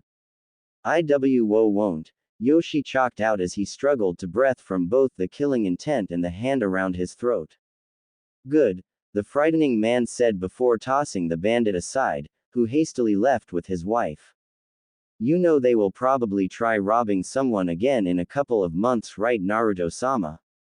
The woman behind the yanin asked as she sheathed her katana. I know, Mikoto, Naruto replied, glancing at the woman who had been assigned to be his partner. Flashback. 1 month after Naruto's spar. Naruto-kun, ready for your first mission, I see, Hiruzen jokingly said, smiling at the man who entered his office, knowing very well this actually wasn't his first mission but his first since returning. Hi sensei, Naruto said, smiling back at the third Hokage, whom he had agreed with several days before that it was best for him to go on several high-class missions outside the village to rebuild his fearsome reputation and get the knowledge of his return out there. Good, I have a S-class mission for you, Hiruzen said, gesturing at a small mission scroll that lay on his desk, knowing his student would accept nothing less. But first there is something I want to discuss with you, Hiruzen added, stopping Naruto before he could reach out for the scroll. Anbu, leave us, Hiruzen commanded, telling the hidden Anbu to leave them, which they promptly did before the old man activated his office silencing seal. Naruto, do you remember what I told you about the Uchiha several weeks ago? Naruto nodded to show his sensei that he did, recalling the information the old man had given him about the massacre and the truth behind it, causing him to slightly frown as he thought of how he disapproved of his sensei actions in dealing with the attempted coup by killing the innocent along with the guilty, but choosing not to go into it since now was not the time to voice that. What was done, and arguing with his sensei now would change nothing. One of the 3 survivors, Mikoto Uchiha, the one you fought in the spar last month, approached me and asked to rejoin the shinobi forces. In fact, her wanting to rejoin was the reason behind her odd request to spar with you in the council meeting. Hiruzen explained, earning a nod from Naruto, who remembered the woman who had impressed him during their spar by using an E-rank jutsu dangerously against his clone. Hi, I remember her, sensei, but what does she have to do with me or my mission? Naruto questioned, although he suspected where his sensei was going with this. I want you to take her as your partner on missions and watch over her, Naruto, Hiruzen answered, earning a frown from the redhead man who had suspected exactly that. You want to pair her with me so I can spy on her? Yes and no, Naruto, Hiruzen clarified. Mikoto is a capable kunoichi, Naruto-kun. Her powerful Kenjutsu and Raiden lightning release abilities make her an ideal candidate to pair with you, Hiruzen added, knowing that his student would agree that having someone who was strong in the areas he was weakest as a partner would serve best for him. And me spying on her? Not spying, Naruto. I want you to keep an eye on her during missions and ensure she's no threat to the village. Hiruzen instructed, earning a nod from Naruto, who knew his sensei would have to be an idiot if he completely turned a blind eye and took no precautions with the Uchiha after what they had attempted to do. Fine sensei, I'll do it, Naruto agreed, earning a look of gratitude from Hiruzen, who handed the man his mission scroll. Flashback end. Are you okay? Mikoto asked, breaking Naruto from his thoughts as the Uchiha approached the woman and child who were nearly robbed. Yes, I'm fine, thank you, the woman said as Mikoto bent down to help up the boy who was next to her, but the Uchiha just got a huff and a glare instead as her offered hand was ignored. I'm sorry, the woman said as she sighed, seeing her son's rude display. He has been like that since Kaiza passed. The woman continued, glancing at the man who had saved them before blushing as she got a proper look at his handsome features. Kaiza? Mikoto asked, turning the woman's attention back to her. Yes, he was my husband and Inari's father figure, the woman explained, her expression becoming instantly crestfallen. I'm sorry, I shouldn't have asked, Mikoto apologized as she saw how her probing affected the woman. It's fine, the woman said, waving off Mikoto's apology before realizing she hadn't introduced herself or her son. I'm Tsunami, by the way, and that is my son Inari. The woman Tsunami introduced, gesturing at her son, who now stood leaning against a tree some distance away from the adults. I'm Mikoto Uchiha and this is my partner Naruto Uzumaki Senju. Mikoto introduced, gesturing at the Yanin. Partner Sayutu-ar, Tsunami began curiously, shifting her eyes between the two partners who made a great couple. No, Mikoto instantly interrupted, blushing as she saw where the woman was heading. Naruto-sama is my teammate. Mikoto clarified, not daring to face the man and letting him see her blush. Oh, Tsunami said awkwardly, realizing the wrong conclusion she had just drawn. Anyways, thank you both, Naruto-san, Mikoto-san, for saving me and Inari-chan. Tsunami earnestly thanked, earning nods from the Yanin and blushing Uchiha. Tsunami-san, if I may ask, Naruto spoke up, turning the woman's attention to the handsome man. What are you and your son Inari doing out here all alone? Naruto questioned, wondering why a civilian woman and child would do a near reckless thing and move alone in these parts of Hai no Kuni that were very dangerous and well known for bandit attacks. We were on our way to Konoha, Naruto-san, Tsunami simply replied, not realizing the man was heading in the same direction. Line break. Konoha Hospital. Very good, Shizune, Tsunade approved as she watched her apprentice of 3 months effortlessly repeat what she had just shown her as they sat in the blonde's large hospital office. Thank you, Tsunade-sama, Shizune said, smiling, feeling an overwhelming sense of pride from hearing the legendary medic's approval. Still thinking about the big news? Shizune asked, smiling, gesturing at the blonde woman's stomach after seeing her drift away. Yes, Tsunade admitted, smiling to her apprentice as she placed her hand on her stomach, partially telling the truth. As her mind also drifted to the conversation she had 3 months ago with Hiruzen. Flashback. 1 month after Naruto's spar. Toka. Tsunade yelled angrily as she stared in the mirror, looking at her once blonde hair that was now red, having obviously been dyed the previous night whilst she slept. Yes, Bachan, Toka answered innocently, entering the room with a slight grin, causing Tsunade to gain an angry tick mark at being called granny by the guilty girl who had the nerve to act innocent. What have I told you about your pranks, Toka? Tsunade asked, folding her arms in front of her chest as she glared down at the guilty girl. I just wanted your hair to be like mine and Ojiazin's, I'm sorry. Toka apologized, her eyes watering as her bottom lip trembled. It's fine, Toka-chan, Tsunade said, sighing, her anger diminishing as saw the girl was near tears. I will let you off this time, but just don't do it again. Thanks, Bachan, Toka yelled happily, her mood doing a 180 as she ran out the room, giggling, thinking of how her ingenuous faked act just got her out of trouble. Toka, Tsunade yelled angrily again, realizing Toka had played her with fake tears and soppy explanations. Just like Kushina-chan, Tsunade muttered fondly, remembering how just like Toka her daughter had also used fake tears more than once to get out of trouble. Now how am I going to get this out before Naruto-kun comes back? Tsunade wondered, looking at her now red hair as she thought of how she was going to get the dye out before her husband returned from his 3-day mission. Having agreed that it was fine if he took high-ranking ones just as long as they kept him away for only a couple of days at a time. Tsunade. Tsunade heard a familiar voice call out from the front door as someone knocked on it, causing her to curse as she considered a henge but deciding against it since the owner of the voice would likely see past it. Sensei. Tsunade greeted warmly, opening the door to welcome in the Hokage. I see Toka-chan is back to her old ways, Hiruzen stated in an amused voice, looking at his student's red hair but not daring to laugh as he saw the warning glare the blow redhead sent him. Is there somewhere we can talk in private, Tsunade? Hiruzen asked, shifting into his Hokage mode. Yes, this way, Tsunade answered, hearing the seriousness in the old man's voice before leading him into one of the rooms that served as an office.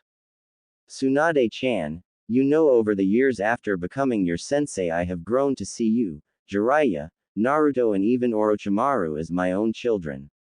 Hiruzen began as he sat down in one of the chairs, his voice turning remorseful as he thought of his pale student who had lost his way, wondering how he as his sensei and father figure had failed him. Hi sensei, and you are like a father to us.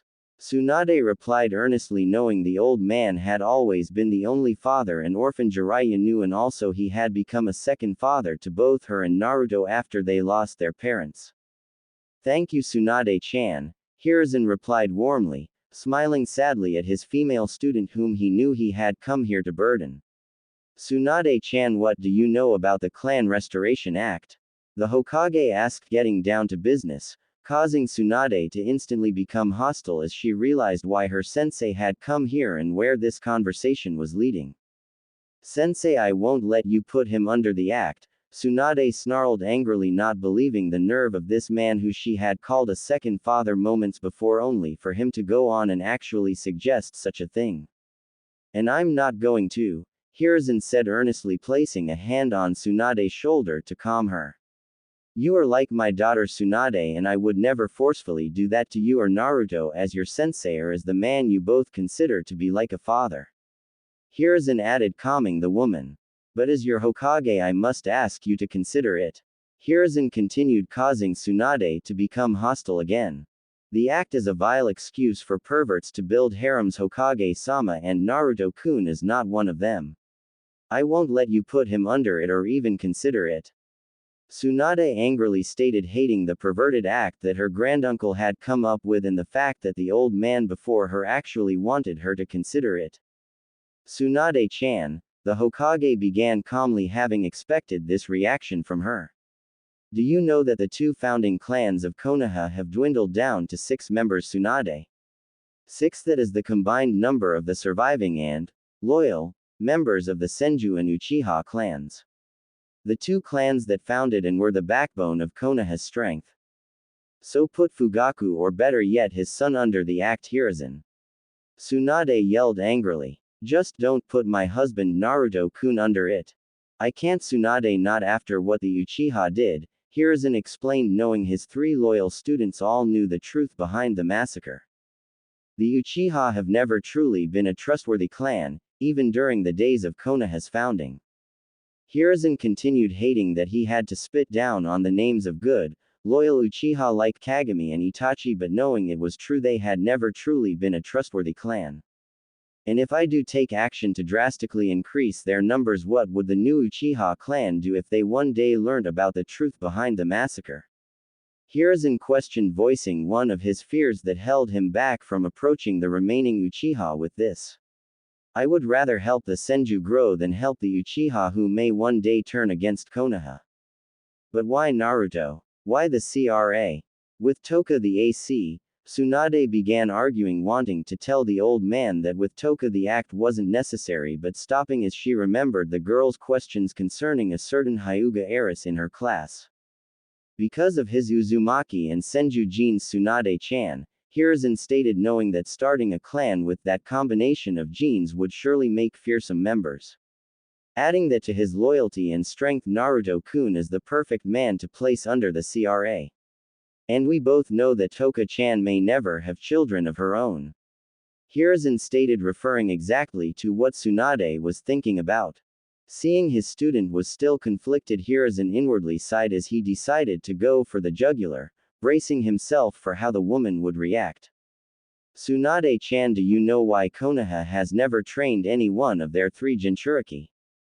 Hiruzen asked, referring to how Konoha was the only village that never tried to control the Biju they possessed. Because we were strong enough to not have to. Kumo, Suna, Kiri and Iwa all needed to, but we didn't have to. Not until we lost the strength of our 2 most powerful clans, not until now. You bastard, Tsunade whispered, staring at her sensei wide-eyed. You want me to give my husband a harem of women, or you will train my granddaughter to control the Kyuubi? Tsunade added, reading between the lines of what Hiruzen was implying. No, Tsunade, Toka is like a grandchild to me and I would never do such a thing to her. But as Hokage I have to consider the circumstances and the reports I get from Jiraiya. Kumo and Iwa are rumored to have 2 fully trained Jinchurikis each. And if Konoha goes to war with either village that we are not allied with, now or in the future, training Toka or whomever as the Jinchuriki of the Kyuubi will have to be an option considered by the current Hokage of the time due to Konoha's weakened state. Hiruzen stated, pausing as he let the statement sink into Tsunade's mind, knowing she would catch on to the fact that any future Jinchuriki Konoha had would likely be Naruto and her's descendant. Due to the Kyuubi being known to only being able to be held by an Uzumaki, and the only future Uzumaki in Konoha would likely be their descendants. I'm asking you to consider helping me take this measure to restore Konoha's strength, so no Hokage will have to consider what I just told you about the Kyuubi. By letting the husband I just regained build a harem of women. Tsunade tearfully asked, her anger diminishing as she considered her sensei's words and what she had to do to ensure Toka or any of hers and Naruto's descendants didn't have to endure the gruesome training of a Jinchuriki. No, Tsunade, I won't ask you to consider him taking a horde of wives like the act states. I'm just asking you to consider he take one more. Hiruzen reasoned, hating that he had placed this burden on his student, but knowing he had to if he wanted to restore the Senju.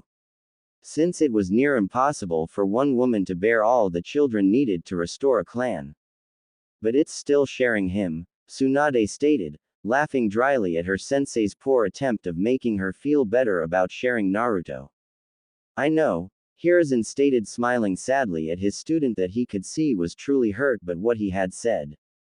I won't tell Naruto-kun anything or place him under the act until you decide, Tsunade-chan. If you don't want to share him you won't have to, but all I ask is that you consider it. Hiruzen stated, earning an appreciative look from Tsunade, who could see the man meant it. He would not place her husband under the act unless she allowed him to. Thank you, sensei, I will try consider it. I'm truly sorry, Tsunade-chan, I wish I didn't have to ask this of you. The Hokage apologized before promptly leaving. Flashback end. Tsunade-sama. Tsunade heard someone call out, breaking her out her thoughts. Yes, Shizune, Tsunade said, looking at the woman who was apparently the niece of a man her and Naruto had met once or twice before. Are you okay? Shizune asked worriedly. I've been calling you for the last 5 minutes. I'm fine, Shizune. Tsunade waved off before dismissing the woman from her office, ending their lesson for today. Sighing as the door shut behind her apprentice, Tsunade sat back as she considered what her sensei had said, like she had repeatedly done for the last 3 months. Could I share Naruto-kun? Tsunade wondered, still failing to accept the idea, having tried to humor and accept it repeatedly but failing each time. She knew for the good of her clan, her village, and most importantly her descendants, the CRA was something she had to accept, but she couldn't. She couldn't agree to share her husband, and even if she did, would Naruto? Tsunade doubted he would. He loved her too much for that, and she knew it. Just like how she would never take another man, he would never take another woman. Sighing as she looked at the time, Tsunade decided to push this internal debate aside for a later time, just like she had repeatedly done over the last months. Getting up as she smiled, the blonde thought of how her husband was returning today and how he would likely react to the good news, but first she had to pick up Toka from the academy. Line break. Hi no Kuni. So this Gato, your father plans to gather the villagers and stand against him. Naruto questioned, hating the man whom Tsunade had just described to him and Mikoto. Having met many greedy men like him who preyed on the weak and took what wasn't theirs, not caring who got hurt or in Kaisa's case died. Yes, that's why he sent Inari-chan and me to Konoha. So that we could seek asylum there and be safe until Gato was dealt with. Tsunade explained, remembering her father Tsunade's plan after Kaisa died. Flashback. Are you sure about this, Otusan? Tsunade questioned, having listened to her father's plan of making a stand against Gato. Yes, Tsunade-chan, I am. I can't let Kaisa's death be for nothing. Tazuna replied, his voice dropping low as he mentioned the man his daughter had cared for. And Inari-chan and I, why do we have to leave you here to deal with Gato alone, Otusan W? No, Tazuna immediately said, waving off his daughter's argument. I promised Kaisa I would keep the two of you safe if anything ever happened to him, and that's what I'm going to do. Oto, you're my daughter Tsunade, I can't risk you or Inari getting hurt. Tazuna said, knowing if he was going to rally the villagers behind him, his daughter and grandson would likely be in danger, which was something he couldn't risk. You promise you will write to me and tell me everything that happens? Tsunade questioned, accepting her father's plan as she realized he was right. Standing against Gato could risk Inari, and that was something she couldn't do. Yes, I promise. Tazuna said, smiling at Tsunade, seeing that she had agreed with his plan. Okay, let me go tell Inari-chan, Tsunade said, sighing as she wondered how the boy would react to this. He had already lost the man he though a father, now he had to leave his home too. Flashback end. Naruto frowned as he contemplated Tsunade and the waves situation, having listened to the woman's story and her father's plan. He knew he could send a few Kage Bunshin and have the situation swiftly dealt with, letting the woman immediately return home to a freed Nami no Kuni by the time she returned. But he also knew from what she had said to Tazuna, her father wanted to rally the people and stand against Gato themselves. Which in his opinion would be better than him dealing with it. Since if they succeeded in removing Gato by themselves, they would become stronger people, teaching them how to fight for themselves when someone like him wasn't there to save the day. So for now he would help Tsunade get to Konoha, and if she told him her father failed or asked for his help, he would step in and do something.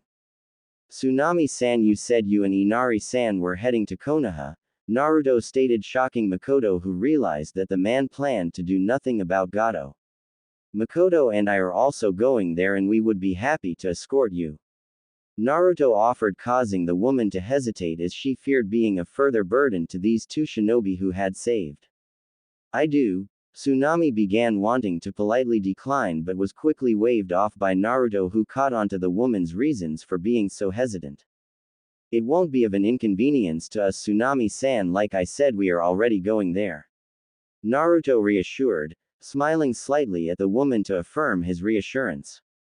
Causing her to slightly blush as she looked at his handsome smiling face, contemplating his words. If it isn't an inconvenience, then Inari-chan and I would be very grateful if you escorted us, Tsunade replied, looking at the man and woman who had been so generous to them. Naruto-sama, Mikoto called out as she pulled the Yanin away from the woman and child. We have to help them. The Uchiha protested, even though she knew it wasn't her place since he outranked her despite the friendlier terms they were on since becoming a team. They need to have a chance to first try help themselves, Mikoto. Mikoto, I know you have good intentions and think that saving them now is the best option, but trust me, it's not. Naruto said before sighing as he told Mikoto of a mission him and his team went on, where they encountered a town that was very similar to the Wave Country. Flashback. Tsuchi no Kuni, Earth Country. Outskirts of Akitsu Town. On the outskirts of Akitsu Town stood 5 cloaked figures. The 4 younger ones were closely listening as the 5th older one spoke to them. Now remember what I said, I want the 4 of you to keep your heads down, especially you, Jiraiya-kun. The older one, Hiruzen, instructed, looking at his 4 students before lingering on the white-haired one who had a flair for attracting attention. Hi sensei. 3 of the 4 younger ones, Orochimaru, Naruto and Tsunade replied as Jiraiya opened his mouth to protest but failed to, as an elbow to the gut courtesy of Tsunade stopped him. "Hi sensei," Jiraiya begrudgingly agreed, after he recovered from Tsunade's blow. Before grumbling lowly about violent teammates and his sensei picking on him instead of the creepy Orochi-tem. "Naruto-kun, I want you to keep Jiraiya-kun in line," Hiruzen ordered as he gazed at the redhead Junin who he knew Jiraiya would listen to. "Hi sensei," Naruto complied, earning a betrayed look from his best friend who thought the redhead would at least try defend him. "Good," Hiruzen said, nodding at Naruto before looking at all four as he wondered if bringing them with him to Tsuchi no Kuni was a good idea. Since they were only 13 after all, even if 3 were Junin and the other a Chunin. "Sensei, what are we doing here?"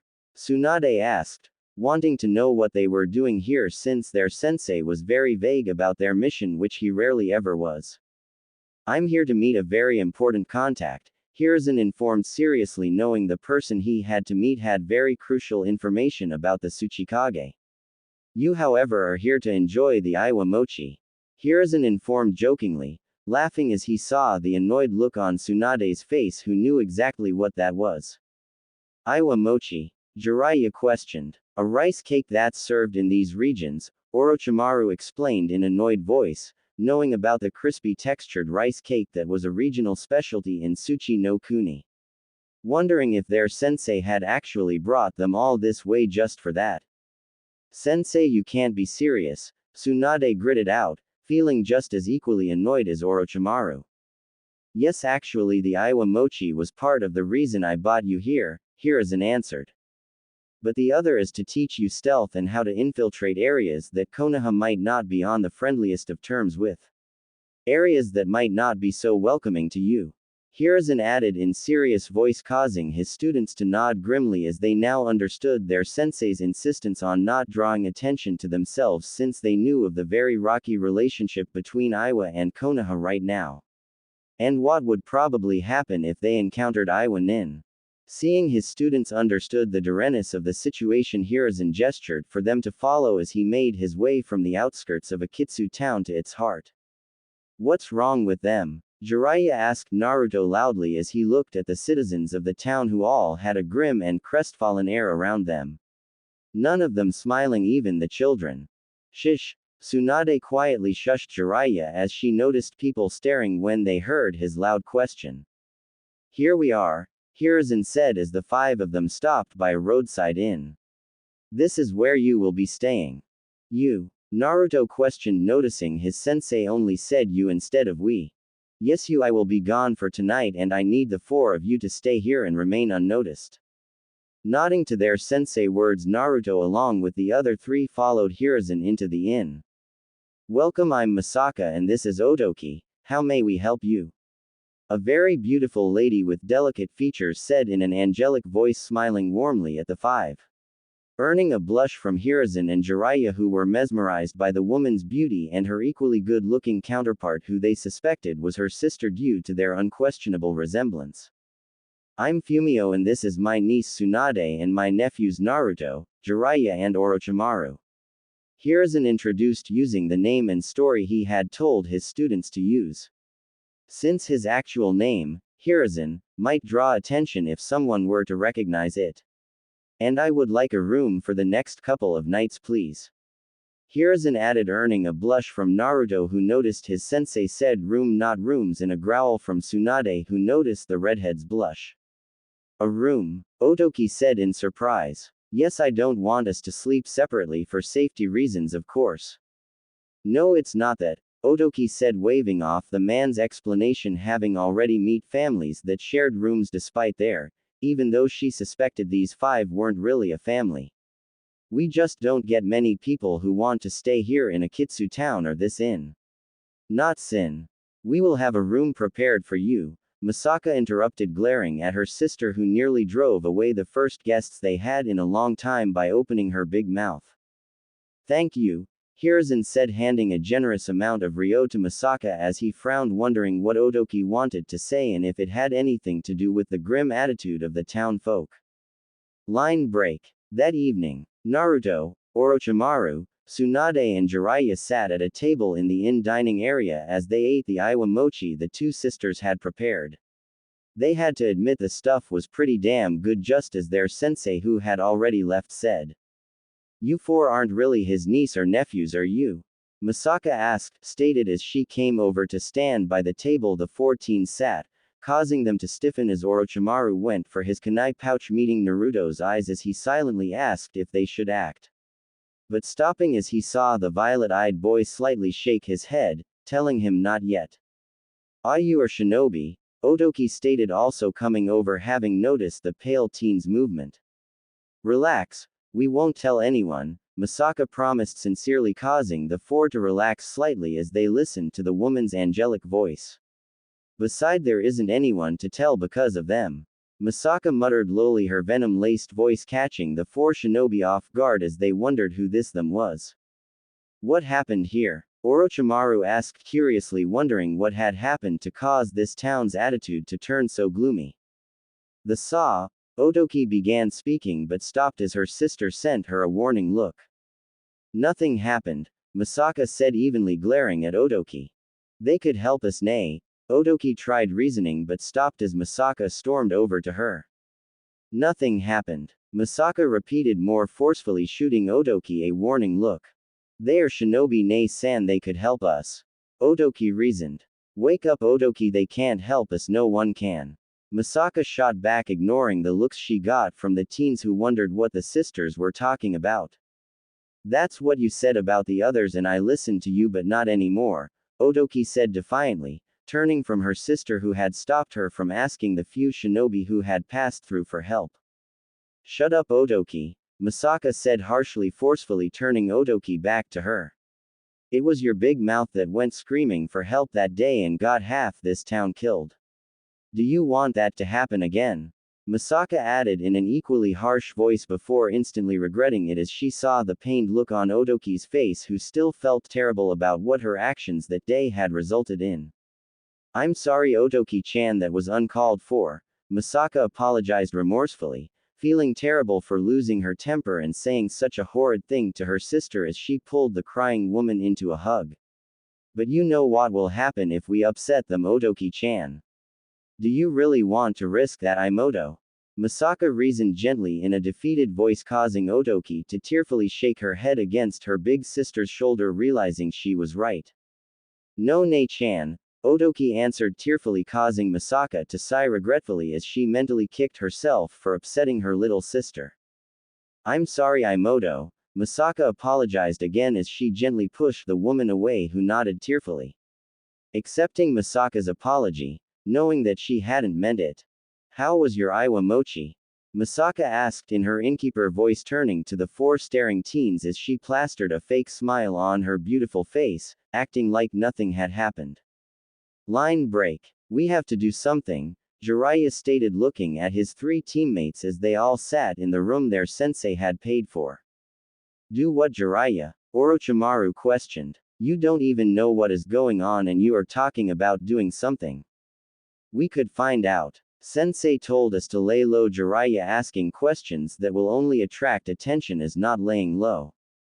"Naruto, Tsunade, you can't tell me you agree with Orochi Tem?" Jiraiya questioned, looking at his best friend and female teammate for help. "I'm sorry, Jiraiya, but Orochimaru is right. Sensei did say lay low." Naruto answered, knowing his pale teammate was right. Acting when their sensei wasn't here would be foolish. "Naruto and Orochimaru are both right, Jiraiya. We are in Tsuchi no Kuni and we can't go around asking questions that will draw attention to us," Tsunade added, causing Jiraiya to become disappointed as he stared at them in disbelief, wondering how they could just sit and do nothing. "Fine, you guys can stay here, but I'm going," Jiraiya said defiantly as he turned to leave the room but stopped as a pale hand grabbed him. "You can't, Jiraiya, the three of us are Junin and outtrank you a Chunin," Orochimaru stated, smirking, knowing the fact Jiraiya was still the only Chunin was a sore point for the white-haired teen. "You," Jiraiya growled, ready to attack Orochimaru, who he knew had said that just to piss him off. Naruto sighed, standing up from his position ready to break up the fight that was about to happen like he had done so many times before, but thankfully not having to, as a knock sounded on their door. "It's Misaka, can I come in?" a hesitant voice said from the other side of the door. "Yes," Tsunade answered, glad that someone had stopped the two idiots she had to call her teammates from fighting. "You can come in," Tsunade added before the door opened to show a nervous Misaka who walked in and shut the door behind her. "I'm sure you wondering about what happened between me and Otoki," Misaka started nervously as she fiddled with her hands, wondering if coming here was a good idea. 3 years ago, two brothers came to Akitsu and asked for a room in this very inn, Misaka began as she gathered her courage. Their names were Kichimori and Kiyomori. "The Sai no Futago," Tsunade whispered in shock, instantly recognizing the two Iwa missing nin who were in several bingo books collectively ranked S-class due to their ruthlessness and prowess when they fought together. "Yes, I see you have heard of them," Misaka whispered sadly as she saw the look of recognition on Tsunade's face. "Sai no Futago," Jiraiya repeated, confused, earning a sigh from Orochimaru, who could see why the white-haired teen was still the only Chunin on Team Hiruzen. "Rhino twins," Naruto explained. "They are brothers wanted for brutally murdering their own teammates and several Iwa shinobi amongst other things." Naruto vaguely continued, not wanting to go into the other graphic things they had done in front of this civilian woman. "Yes, but we didn't know that at the time," Misaka explained. "They said they were just shinobi passing through, that needed a room, and we believed them. Me, my sister and Genkei believed them." "Genkei?" Naruto inquired, noticing how Misaka's voice changed when she said the name. "The original owner of this inn," Misaka explained, her eyes watering as she remembered the old man who had taken her and Otoki off the streets and raised them as his own. "What happened with Kichimori and Kiyomori?" Orochimaru asked, not wanting to be insensitive but feeling as though they were drifting off topic. "They stayed in this inn for several months," Misaka explained, racking a massive tab as they continuously promised Genkei they would eventually pay for everything when they left. Misaka continued, remembering how the two men stayed here for months, eating nearly all the inn's food and drinking nearly all the inn's sake, as claimed they would pay the massive bill when they left. "But they didn't," Misaka continued. "One day Genkei had enough and decided to confront them, demanding they pay their growing tab even if they weren't yet planning to leave, but Kichimori and Kiyomori refused. They told him that he could either keep demanding they pay or keep his life." "What happened?" "He demanded they pay, since he couldn't afford to let them not to," Misaka replied, silently crying as she remembered what happened as though it was yesterday. "They killed him," Misaka continued, her voice breaking. "They killed him in front of me and Otoki like it was nothing." Otoki ran outside screaming for help, Misaka chalked out as she continued. "And they killed any and every person who came in trying to stop them." Misaka continued, remembering the blood that painted the floors and walls of the inn. "Did they?" Tsunade hesitantly asked the weeping Misaka, needing to know if they did the one thing that most kunoichis feared even worse than death. "No," Misaka answered, understanding what the blonde wanted to ask, being a woman herself. "They didn't, and thankfully still haven't."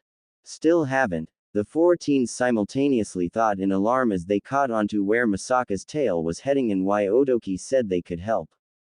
"They are still here?" Naruto questioned, stated as he voiced what everyone was thinking. "Yes," Misaka venomously answered. "After they killed Genkei and anyone else who tried to help him, they said the town was theirs and took residence in Chikara-sama's compound." Misaka explained, remembering how the wealthy man and his family were the two brothers' last victims. "But why haven't you sent a message to Iwa, to tell the Tsuchikage what happened?" Orochimaru asked, wondering why in the past 3 years these town folk hadn't sent one message to a village that was less than 2 days' walk away from here, telling the Tsuchikage that they had missing nin residing in their town, knowing that the man would be compelled to send hunter nin to take care of them, freeing these people. "Because we were afraid. We still are," Misaka answered, lowly staring at her hands in shame, hating that she was so terrified of two men. "And because of this." "Because of what?" Jiraiya questioned before him. Naruto and even Orochimaru blushed as the woman turned around, her back facing them as she slowly removed the top of her kimono, exposing the top half of her flawless back that was partially covered by her hair. Because of this, Misaka revealed looking over her shoulder as she pulled aside her hair, exposing a rhino-like burn mark that had been branded on her back by the two brothers who had marked every survivor, even the children. They gave this to the rest of us who didn't try to fight them. It reminds us of what happened the last time anyone did. That's why we didn't ask for help, why we are afraid to, because we know what happened the one time anyone tried to stand against them. Misaka explained before shrugging back on the top of her kimono and fixing it. We'll help you, Jiraiya stated, breaking the somber silence that had filled the room. No, please don't, Misaka pleaded, shocking everyone else in the room. I didn't tell you this story so that you could help. I told you this story so you wouldn't, after you understood what you risk happening again by trying to save us. Misaka explained, gesturing at the burn she had shown them. But we are will. Jiraiya began, wanting to argue that they didn't care about risking themselves, but was stopped by Misaka, who held up her delicate hand. Please, Jiraiya-san, Misaka pleaded softly, interrupting the boy she could see had good intentions.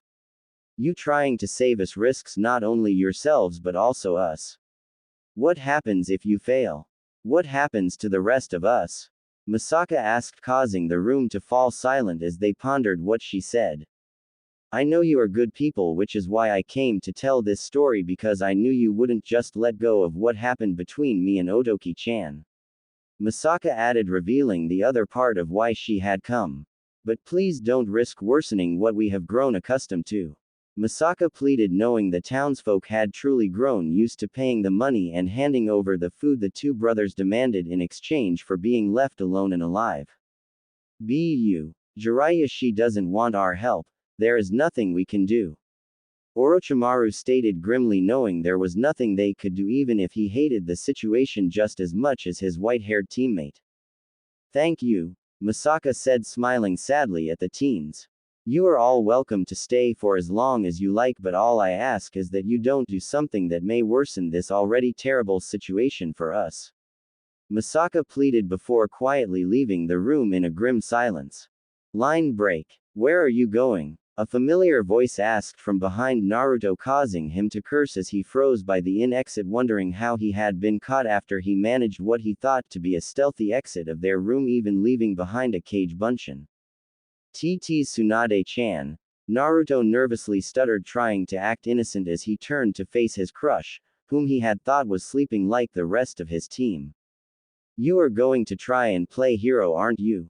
Tsunade questioned, stated, causing the redhead to gulp as he heard the tone the blonde usually used with Jiraiya when she was about to bash in his skull. Tsunade-chan, IWA. Don't lie to me, Naruto. Tsunade stated firmly, glaring at her teammate whom she disliked a little less than the other two, though she would never tell him that. Yes, I was, Naruto admitted, sighing, partially telling the truth since he was actually going to the compound Misaka had mentioned to see what he could find out about Kiyomori and Kichimori before deciding what to do about it. Good, I'm coming with you, Tsunade stated, surprising Naruto. What? Naruto asked, not believing his ears. I am coming with you, Naruto. I want to save these people too, Tsunade stated. And I can't let you die because you want to be an idiot. Tsunade added, although only to herself, not wanting the redhead to know just how deeply worried she was for him. We're coming too, a voice said from behind them, causing Tsunade to lowly curse and Naruto to smile. Jiraiya, Orochimaru. Naruto stated, not that surprised to see Jiraiya but slighted, shocked to see Orochimaru. Naruto, Orochimaru acknowledged, hiding the hurt he felt by the surprised tone he heard in the redhead's voice when he mentioned his name. Even though he had never voiced it, Orochimaru considered Naruto and his teammates, even Jiraiya, his friends. And part of him couldn't help but be affected by the fact Naruto sounded surprised to see him but not Jiraiya. I'm glad all of you guys came, Naruto stated, catching the look in the pale teen's eyes. Especially you Tsunade-chan. Naruto added lowly without thinking before blushing as he realized what he had said, hoping the blonde hadn't heard him. Let's go. Tsunade huffed, trying to hide the red tint that spread across her cheeks from hearing the teen's words. Hi, let's go. Jiraiya said in too loud a voice, excited that his teammates were now on board with helping the town. Causing the other three to rapidly shush him as they prayed to Kami. The two innkeepers, especially Misaka, were still asleep. Let's go quietly, Naruto whispered, glaring at Jiraiya, particularly before the four swiftly left the inn and headed to this compound. Misaka had me